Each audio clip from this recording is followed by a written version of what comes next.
starting off on Tal'Darim Altar. Tal'Darim Altar is a very interesting map for Terran versus Protoss. A lot of this matchup goes into the starting positions, but as we can see by the mini-app, we do have cross positions. Let's go ahead and introduce the players right now. In the top right-hand position as the purple Terran, we have Complexity QXC. Bottom left-hand position as the blue Protoss, we have SKMC. And MC has been having a resurgence of Protoss versus Terran. Back when MC first arrived on the scene, a lot of people said he just didn't lose against Terran. This was, you know, back when people were still doing a lot of one base against Protoss. Actually, it was just one base versus one base. MC kind of had Terran figured out. For a while, he kind of struggled back when Terran was going through a huge thing of winning every single tournament. And then all of a sudden, MC started really reclaiming it recently with great Blink Stalker and charge timings. Of course, upgrade style Protoss is something MC's been fantastic at, or even just standard, you know, 6-7 gate timings. So that's what the hard thing is. We've been discussing a lot of MC's plays, really hard to predict. And so I wonder what he has planned on Tal'Darim Altar, a map that sometimes even the straight up 4 gate can be really powerful on. You know, I've been actually looking at a lot of MC's play, and I think what's so powerful about him lately is the fact that, yes, he did get very famous for a lot of his different styles, but lately he's also had like a resurgence of beta builds. He's been going like super delayed upgrades, and that's been really affecting, I think, the metagame. I mean, last week we saw him play against, who was it, Pult? And obviously he cleaned up, he cleaned house 2-0. But he did it without upgrades the whole time when his opponent had 2-2. Oh, yeah, you're right. That was an insane series. MC just showing that you can do a lot of different things that weren't thought possible previously. Yeah, he actually defended a great amount of stim bio with great positioning with his stalkers and just a huge amount of units. You know, he didn't necessarily need AoE, which was impressive other than his Archons. For now, MC is going for a very quick Nexus. In fact, Nexus before any form of tech, and then adding a gateway. And of course, Nexus First has been really popular, especially on Tal'Darim Altar, just a map that's incredibly huge. And the distances that you need to traverse to get to your opponent, so you have a lot of time where you can basically prepare for any kind of rush. For now, QXC does have gas, and MC sees that, so he's aware of what his opponent's capable of. But he sees a Marauder being popped out immediately, not a Reaper. And that should cue MC of what's coming here. Yeah, it should. So we'll see what he reacts to. I think he will be able to defend this pretty easily. Normally, this early Marauder play doesn't work, especially cross-position. But you can see the first bunker is already going down outside of MC's range. So it looks like he will ferry a couple of probes all the way over and deal with this accordingly. I do want to mention one thing. If QXC went for another build, there is a build that you go a factory first and then just go really fast Hellions. That would actually build order countered his opponent. But it's, I mean, his scout had a lot to do with it, and the fact that he wasn't able to get in there in time, that affected his ability to make the best decision possible. So, unfortunate, but here we go. MC is starting, QXC is starting the micro against his opponent. One probe goes down already, and we're looking to see, Concussive Shell finished at the perfect time. Yeah, this is not looking that good for MC. He has to pull some probes, which should actually do fantastic. Probes can surround Marauders very easily, and Marauders take several hits to take out the probes, especially with how clunky they can be. So MC has to do this just right. Still, is more than capable of taking out these units if he can buy enough time. He's waiting for his Stalker to come in for a flank. And the Stalker does get there. 2 Stalkers, in fact. QXC takes some additional damage, but the bunker is up. Now, again, MC has a lot of time, doesn't have to rush. Oh, a Reaper coming into the mix. What an interesting turn of events. QXC always being known to try to utilize Reapers in some sort of fashion, and now putting on pressure to really keep units away from the bunker. Now it's tough because QXC wants to put down an additional bunker. That way he can solidify his advantage over his opponent and really take out this Nexus. All MC has to do is just make additional units, and I think he will be able to clear up this bunker pretty easily. I don't see a big problem with this, but he does need to go pretty soon. He can't let this go down into too far in, but he needs to target the SCVs first, and there it is.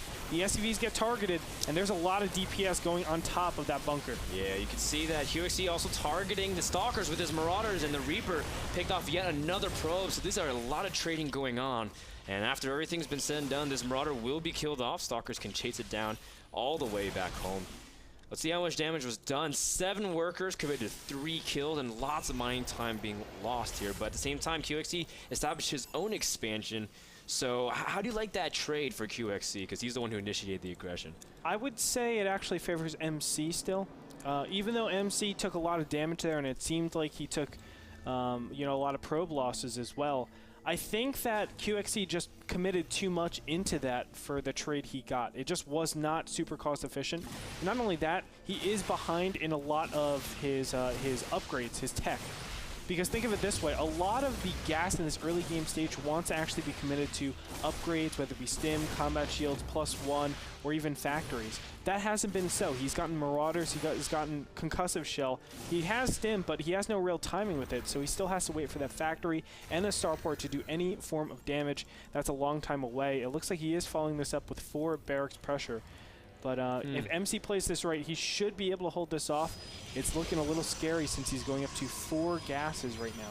It does get a little tricky for Protoss on Talon Malter. Force fields are very... it's very relative on how you want to defend because the ramp is very wide to your natural. So if you kind of back up, you're really close to your nexus also. So there's kind of a weird balance. Sometimes Protoss tries to cut halfway and really engage on their concave. And so that's pretty much where MC will have to defend. And so QXC, if he wants to go for this timing, will have to hit at a very good angle. Sometimes Protoss even, or sorry, Terrans completely avoid the ramp and just go around the third. Yeah.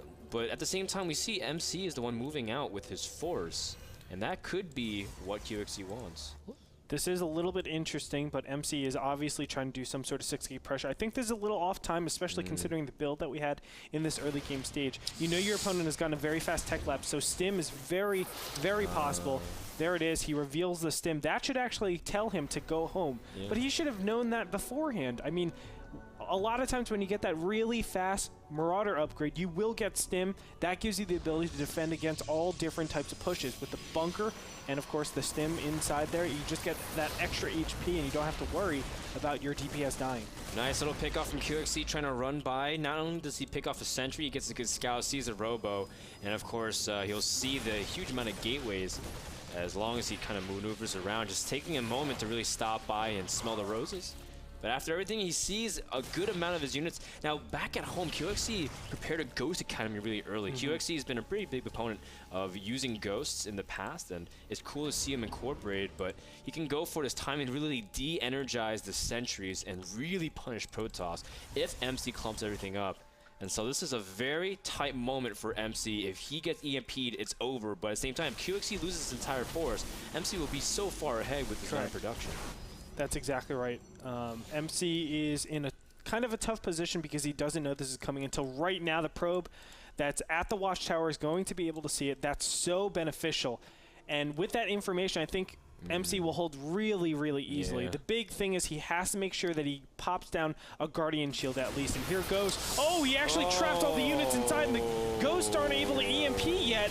Wow, what a critical blow. QXC is going to lose so much from this. Guardian Shield does get popped, but it doesn't even matter. Those force shields were good enough to do it. I did not think that was going to happen. Normally, it's just Guardian Shield, and then you get EMP'd immediately. But look at this. Absolutely brilliant. MC is going to take a giant advantage since he has all the tech his opponent doesn't. And also, MC has the army advantage. This is beautiful. QXC loses a significant amount of his ghosts as well. Actually, no, he lost all his ghosts. MC has Blink about to finish. We see Protoss really rush for Blink, giving them a lot of mobility, control the map, shut down drops, which is the weakest part of Protoss trying to get a third base, which is exactly what MC is doing. And you can see that QXC doesn't really have that many defensive options. He has a couple of bunkers, but Ghosts can really shut down an attempt for Protoss to push in. But without them, QXC is going to be sitting in a very vulnerable spot. For now, he's going to start getting his upgrades +1, as well as his first medevacs out into the field. But just like you said, MC looking to still be very aggressive. He's got a stalk, he's got a stalkers, and he's got his observer in position. And if he picks off really important things, maybe the reactor, maybe some supply depots, even an engineering bay or two, MC just pads his lead further into the mid game. And it's unfortunate for QXC because this is the exact thing Terran is supposed to be doing with medevacs, but you can see almost 14 minutes into the game, and we just have our first 2 medevacs here. But a nice job, nice pickup on that tech lab over there, and That is the key right now for him to get out of there. But this is beautiful because QXE is now staying in this base. MC has the room to actually take his Nexus. Now, I think the critical thing would have been for QXE, instead of going for that ghost timing, knowing that you're cross-map and your opponent can react very easily, actually take down the rocks at your third base, go for an expansion before you get any factory or starports up, any tech, really, so you can keep on a very low refinery count, really get that economy flowing, and then go from there, knowing that you have a lot of space between your opponents, and you have that open space in the middle, so you can engage really efficiently. You don't need to hard press for that medevac count. Yeah, and MC at this point now has transitioned to everything that makes his style scary, because he has charge finish, he's getting upgrades, really catching up to QXE, even though QXE is finishing at +1/+1 soon. Chrono Boost can more than make up the difference. And you see MC's now getting his Twilight Council, and it doesn't even matter the fact that he doesn't necessarily have Storm or Colossus. QXE can't do anything against it. You can see QXE is just getting his third up, and MC is getting his Warp Prism out, so again, he's going to be the one keeping QXE bouncing between bases, as right now MC is moving closer to the Terran base. Oh, and this is looking beautiful. I mean, MC is again putting pressure on his opponent, taking out the refinery. Remember, this is such a critical blow every single time. Here we go. Blink and charge lots are coming in here. And Guardian Shield, that's a little bit too early, but doesn't matter. Great force fields. Oh, it's actually nice now. But yeah, I do agree. He popped that a little bit early. He needs to be careful, though. He doesn't want to lose too much from this, as a lot of the Zealots are being cleaned up. That is the main tanking unit. So you want to be careful. Don't want to lose all these Blinkstalkers or the Sentries, but he's going to lose all the Sentries here. Blinkstalkers are going to run away, so good job by MC. But the damage has been done right there. Killing that refinery and then trading pretty efficiently is good for MC. And remember, Sentries and Zealots are good. Zealots are a little bit more expendable. Sentries you don't really need because you're not doing a push style. He's doing this defensive style where he just gets a little bit of everything. He is getting his Storm up right now. Archons are being merged as we speak, but really focusing on getting his upgrades, getting the right army composition, and then once he's gotten all of that, he can actually push. So Sentries, he doesn't really need because he can fall back on the positioning and the space that he has, you know, generated from all of his previous movements. Now, what's interesting, because people are like, why did MC move out to the middle of the map if he was just going to fall back? He was looking for, again, ways to really contain QXE, and he actually kind of slightly mistimed things because he had a Warp Prism that was just at his base as he was pushing. He needed a reinforcement spot. And he's going to set up his Warp Prism target right here by QXE's would-be 4th, and he has his units also towards the north half. Now, QXE knows where his opponent is as well. He saw his Marine at the Watchtower, so he's going to move across the middle of the map, and now we have both armies out of position to defend. But MC's not backing down. In fact, MC's going to fly his Warp Prism and drop while attacking the third and go for two-prong aggression. QXE's not turning back home either. And this is looking really good for MC, in my opinion. But, oh, actually, QXE is hitting a pretty critical area. 2-2 is about to be finished, and his High Templars aren't in position. I thought his High Templars would have gone there already. But this is really unfortunate because 2-2 is such a critical upgrade. Now it's 1-1 against QXE's. Let me check real quick. 2-1, an advantage going to QXE, but he's going to very smartly go into the main and just defend right there. Give up the natural. That is fine. He actually has a lot of units trapped over here. In the meantime, let's see how well these Marines and Marauders are doing for QXE. QXE not paying attention to his main, getting stormed. And that is very bad news, as he won't be able to protect his production line. QXE will be able to snipe a lot of these gateways, but the big story, MC warping a huge mass of units at his third base. All he has to do is play zone defense with it until his units can get done and the main, and he can head back. Whereas Archon starting to work on the middle line. QXE defending with just a little bit of his units. MC still trying to keep tabs on his opponent's army, making sure if he ever gets caught in position, just has to land a couple storms and he's safe. For now, MC still has the worker advantage very convincingly. He has a mining base. For all intents and purposes, QXE can't really do anything. What he has on the map is what he's stuck with. MC supply blocked as well, so both players can't really produce. But MCs are starting to rebuild already, making it very hard for QXE to come back at this point. And as you can see, the medevacs are actually all out of energy. So this is really tough, and he stims yet again and makes this army so weak. So it's like he doesn't even have medevacs in this army. That means Storm is going to be so strong. He just needs to get good ones. We'll see if he can do it. There's the first one. It's okay. but he needs better storms than that. Yeah, he's got 3 or 4 lined up. Another one landing straight and taking out some of those Marines. QXC taking brutal damage from the storms. MC has 2 more ready and stacking. No, he has 3 more, and that's going to be way too much. QXC is going to immediately stim and run, but a storm, immediate impact, wipes out the remainder of the units. Look at that. QXC has nothing left. Now running down to 1 Hero Marauder. GG. MC takes game number 1 on Tal'Darim Malter with fantastic defense and crisis management.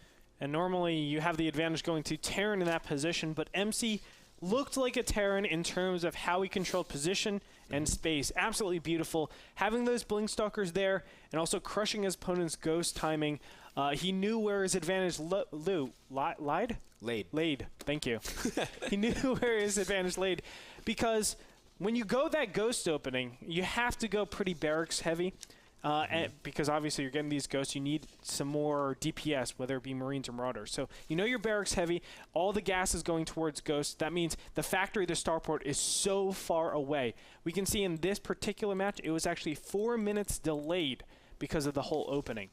So once he knew that and he established his advantage, he was able to just keep his opponent inside his base and then play that style. It's a beautiful style. The base trade is just so good because he knows his opponent can never develop his army in time.